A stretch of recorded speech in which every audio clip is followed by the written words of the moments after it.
Eaton Rapids Medical Center presents Eating Right, Mastering Cooking. Today we're going to be talking about some awesome Thanksgiving lunch ideas that you can do for your family and friends.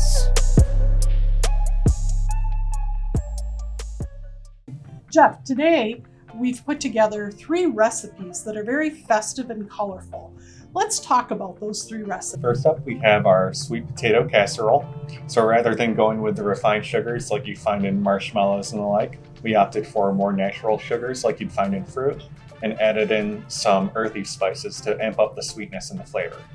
Then we have our mashed lentils, which will be a similar taste and texture to a mashed potato.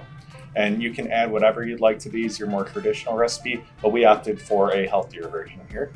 And lastly, we have our roasted green beans with tomatoes and onions. Just a perfect addition to round out your sides.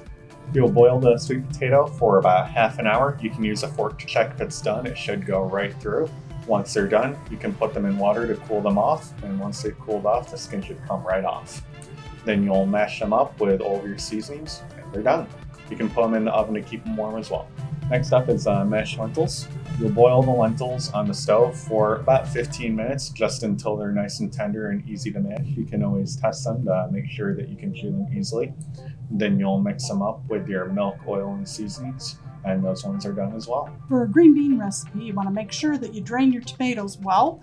You also want to make sure that your green beans are thawed before you start, and then chop up your onion. You're going to mix that together, mix in your seasonings, put it on a cookie sheet, and put it in the oven and bake it at 450. Okay, and how do we make this a family experience? Well, I would say enlist your friends and family to have a great bonding experience in the process of cleaning and prepping all of the food that you serve. You'll find the full recipes in the description below. Tune in next week to continue to eat right and master cooking.